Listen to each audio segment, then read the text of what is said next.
ये चित्र आपन देखुचंदी ये होची तेलकोईर चित्र किछि समय पूर्व आमर प्रतिनिधि मध्य जोड़ी हेतिले तेलकोई रे जेहेतु लगाण वर्षा लागि रहितिला लगाण वर्षा प्रभाव रे जे ब्रिज टी रहितिला तेलकोई रे सेही ब्रिज निकट रे वर्तमान ये बन्या पानी प्रभावित होउची जा फल रे कि गोटे प्रकार जोगाजोग विच्छिन्न हो जायछि किछि समय पूर्व मध्य आमे चित्र देखुतिले हजार हजार ट्रक वर्तमान रास्ता रे अटकी रहिचंदी कारण 100 मीटर पर्यंत रास्ता वर्तमान जलमग्न रहिछि जोथि पई रास्ता देखा जाउ नाही एवं ये होची आपण केन्दुझर चित्र देखुचंती केन्दुझर भी देखंतु एठी भी स्थिति अणायत एवं जेहेतु गोटे पटे बैतरणी नदी फुलिची साळदी नदी फुलिची बैतरणी नदीर जो प्रथम बन्या जल रहितला प्रथम बन्या जल प्रथमे आसी जो गाँ गंडा गुड़िक रहितला जो रास्ता रहितला सेही रास्ता को भसाइतिला एवं एहा पर पर द्वितीय थर जेतेबेले बन्या पानी आसीतिला सेही पानी वर्तमान तळी अंचल रे पसिची तळी अंचल रे जो गाँ गंडा गुड़िक रहितला से गाँ गंडा गुड़िक मध्य वर्तमान जलमग्न अवस्था रे रहिची जलबंदी अवस्था रे रहिची ये आपण चित्र देखुचंती जाजपुर रे भी आपण देखंतु ये वर्तमान बेके उंचर पानी नदी जल जेहेतु वर्तमान बढ़ी बैतरणी जेहेतु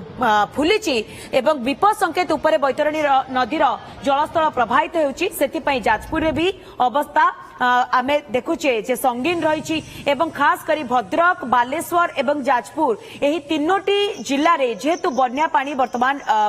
अधिक रही एवं बन्या पानी प्रभावित होउची सेति सेठारे मध्य जोगाजोग गोटे प्रकार विच्छिन्न होइची जाजपुर आम सहित संजीव नायक जोड़ी होती संजीव जाजपुर स्थिति कौन कारण विपद संकेत उपरे वर्तमान बैतरणी प्रभावित होउची एवं खास करी तळी अंचल रे जो लोक माने रहिचंती से लोक मानकर सिचुएशन कौन संजीव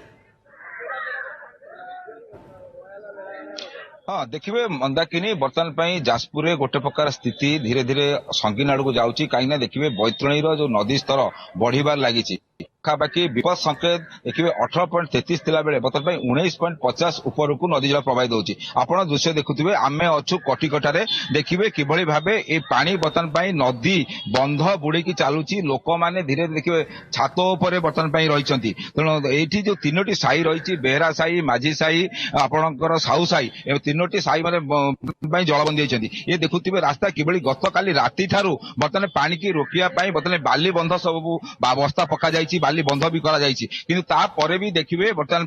पानी कमिबारे ना नौनी किंतु ये जो पानी नदी पानी फुल होला परे धीरे धीरे यह ग्राम आड़ को जाउची आमे देखिबु दृश्य किभଳି भाबे देखंतु किभଳି बंध रही बंध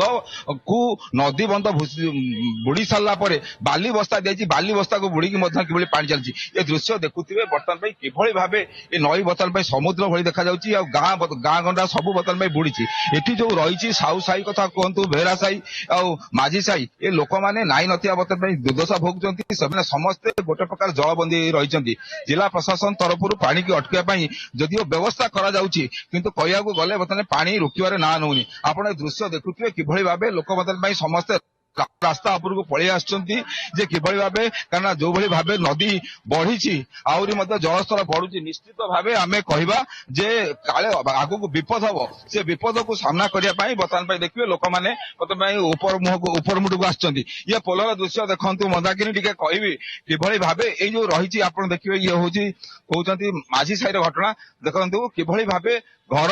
कांथ सब अधा अधी बुड़ी सारानी आउरी जो पानी बढ़ुची आउरी अधिक क्षतिग्रस्त हे दृश्य तेरे संजीव जेमती आपण कहउचंती कांथ अधा अधा पर्यंत बुड़ी गलानी तो सेही घरे जो लोक माने रहुतिले सेही लोक माने वर्तमान सेमान को इवाकुएट करा गलानी ना नाही देखंतु किछि लोकन को गतकाली राति इवाकुएशन करा जायतिला आज भी मध्य इवाकुएशन चली किछि लोक घर को बर्तमान छाड़ी आसिया चाहूना बर्तमान घटनास्थल देखिए जाजपुर जिला दायित्व थी जो प्रशासनिक सेवा अधिकारी अनिल रेड्डी आसिक घटनास्थल पहुंचले लोक मान बुझे और जिला प्रशासन को कहते से जो मैंने घर भितर रही पानी बढ़ुची पानी बढ़ुची से बर्तमान अन्य स्थान को नापी कहते आपड़ ये दृश्य देखुए किभଳି भाबे बैतरणी तार करण रूप देखी या फल बर्तमान नदी किभଳି भाबे बंध डेकी बर्तमान गाँ आड़ को प्रवेश करुच्ची आप सीधा देखुए बाली बस्ता पका चली सहित माने पानी को अटकिया चेष्टा करापर देखिए बर्तमान पानी की रोकिया असंभव हो पड़ी जहाँ फल लोक मैंने बर्तमान नाई नथिबा असुविधा आप दृश्य देखु किभଳି भाबे एक ଦୋକାନ ଘର ତା ଭିତରୁ ପଶିକି କେମିତି ପାଣି ବର୍ତ୍ତମାନ ଧୀରେ ଧୀରେ ପ୍ରବେଶ କରୁଛି। ଆପଣ ସିଧା ଦେଖିବେ ଗାଁର ରାସ୍ତା ଆଡକୁ କେମିତି ଗାଁ ଆଡକୁ ପାଣି ପ୍ରବେଶ କରୁଛି। ଏଭଳି ଭାବେ ମୈତ୍ର ନଦୀ ଯୋଉ କଳା ରୂପ ଦେଖେଇଛି, ଏହା ଫଳରେ ବର୍ତ୍ତମାନ ପାଇଁ ଦେଖିବେ ଆମେ ଯୋଉ କଟିକଟା କଥା କହୁଛୁ, କଟିକଟାର ପାଖାପାଖି 3ଟି ଗାଁ ଏବେ ଜଳବନ୍ଦୀ ରହିଛି। ଆଉ ନଦୀ ବନ୍ଧ ଯେହେତୁ ଗୋଟେ ଜାଗାରେ ଘୋଳିଆ ପଡିଥିଲା ତାକୁ ମରାମତି ମଧ୍ୟ କରାଯାଉଛି। ଦେଖିବେ ଯୋଉଠି ହନୁମାନ ଅଛନ୍ତି ଆମେ ଦୃଶ୍ୟ ଦେଖାଉଛୁ, ସେଠି ଯେହେତୁ ଘୋଳିଆ ପଡିଥିଲା ତାକୁ ମଧ୍ୟ ବନ୍ଧକୁ ମରାମତି କରାଯାଇଛି ପାଣି ରଖିବା ପାଇଁ। ତାପରେ ମଧ୍ୟ ବର୍ତ୍ତମାନ ପାଣି ଧୀରେ ଧୀରେ ଦେଖିବେ ଏଭଳି ଭାବେ ବାଲି ବସ୍ତା ଦେଇକି ବର୍ତ୍ତମାନ ପାଣି ଗାଁ ଆଡକୁ ପ୍ରବେଶ କରୁଛି। ଧୀରେ ଧୀରେ ଗାଁ ମଧ୍ୟ ଜଳମଗ୍ନ ହଉଛି। ଦେଖିବେ ମନ୍ଦାକିନୀ, ଦେଖିବେ ଆପଣ ପାଣି ଯୋଉ ଆସୁଛି କାଲି ଗାଁ ଅଛି କଣ କେମିତି ଦୁଃଖର କଥା, ଗାଁରେ ଏଠି ପାଣି ପଶିଛି। କିଛି କୁଆଡେ ବର୍ତ୍ତମାନ ଆମ ସୁରକ୍ଷିତ ବହୁତ ଭଲରେ ଚାଲିଛି, ସୁରକ୍ଷିତ ବି କରୁଛନ୍ତି, ବାଲି ବନ୍ଧ ହେଇଛି, କିଛି ଅସୁବିଧା ନାହିଁ, ଚାଲିଛି ଠିକ ଠାକ ଅଛି। ଦେଖିବେ ନଦୀ ବନ୍ଧ ବୁଡିକି ବି ପାଣି ଚାଲିଛି ଦେଖୁଛନ୍ତି ଆପଣ, ଆଉ ଆମେ କଣ କହିବୁ ଆଉ। ଭୟଭୀତ ତ ଲାଗୁଛି କାଳେ ବନ୍ଧ ଇଏ ହେଇଯିବ, ସେଥିପାଇଁ ସୁରକ୍ଷିତ ବି ଚାଲିଛନ୍ତି, କିଛି ଅସୁବିଧା ନାହିଁ, ଚାଲିଛି ଆଉ। ଦେଖିବେ ଯାହା ବର୍ତ୍ତମାନ ପାଇଁ ଲୋକମାନେ କହୁଛନ୍ତି ବର୍ତ୍ତମାନ ଯେହେତୁ ବାଲି ବ୍ୟବସ୍ଥା ଦିଆଯାଇଛି ସେମାନେ ସୁରକ୍ଷିତ ଅଛନ୍ତି, କିନ୍ତୁ ତାପରେ ବି ମଧ୍ୟ ଭୟଭୀତ ଅଛନ୍ତି, କାରଣ ପାଣିର ଯୋଉ ଧୀରେ ଧୀରେ ଗାଁ ଆଡକୁ ପ୍ରବେଶ କରୁଛି। ସିଧା ଦୃଶ୍ୟ ଦେଖିବେ ବର୍ତ୍ତମାନ ପାଇଁ ପାଣି କିଭଳି ଭାବେ ଗାଁ ଆଡକୁ ପ୍ରବେଶ କରୁଛି। ଏଇ ଯୋଉ ପାଣି ଧୀରେ ଧୀରେ ଆଉ କିଛି ସମୟ ପରେ ଗାଁକୁ ମଧ୍ୟ ଯୋଉ ଜଳମଗ୍ନ କରିବ। ଇଏ ଯୋଉ ରହିଛି ମାଝି ସାହି କଥା କୁହନ୍ତୁ, ମୁଁ କହିଲି ବେରା ସାହି କିମ୍ବା ସାହୁ ସାହି, ଏଠିକା ଅଞ୍ଚଳ ବର୍ତ୍ତମାନ ପାଇଁ ବହୁତ ଜଳମଗ୍ନ ଯାଉଛି। ତେଣୁ ଅଛନ୍ତି ସ୍ଥାନୀୟ ଲୋକ, ପଚାରିବା କଣ କହିବେ, ପାଣି କେତେବେଳୁ କାଲି ଆସିଲା, କଣ କଲେ? କେତେବେଳେ ଆସିଲା ମୁଁ ଜାଣିନି, ରାତିରେ କାଲି ପାଣି ଆସିଲା, ଆଉ 1ଟା 2ଟା ବେଳେ ପାଣି ଆସିଲା। ଦେଖିବେ ଏତେ ପାଣି ଆଗରୁ ଦେଖିଥିଲେ ଆପଣ? ନା ନା ନା, ପାଣି ଆମେ ଏବେ ଦେଖିନୁ, 7 ବର୍ଷ 12 ଅଧିକା ହେଲା, 12 ଅଧିକା ହେଲା, 12 ହେଇଥିଲା ଏଇଆ, 19 ଏବେ ଏଇଆ ଚାଲିଛି। ବନ୍ଧ ବୁଡି ତ ଚାଲିଛି, ସମସ୍ତେ ଦେଖୁଛନ୍ତି ଆଜ୍ଞା, ଆଉ ଆମେ ବି ଦେଖୁଛୁ, ସମସ୍ତେ ବସୁ ଏଠି। କିଛି ଲୋକଙ୍କୁ କିଛି ଲୋକଙ୍କୁ ବନ୍ଧ ଉପରକୁ ନିଆଗଲାଣି, ଆଉ କିଛି ଲୋକ ଛାତ ଉପରକୁ ପଳେଇଲେଣି, ରନ୍ଧା ଖାଦ୍ୟ ଚାଲିଛି।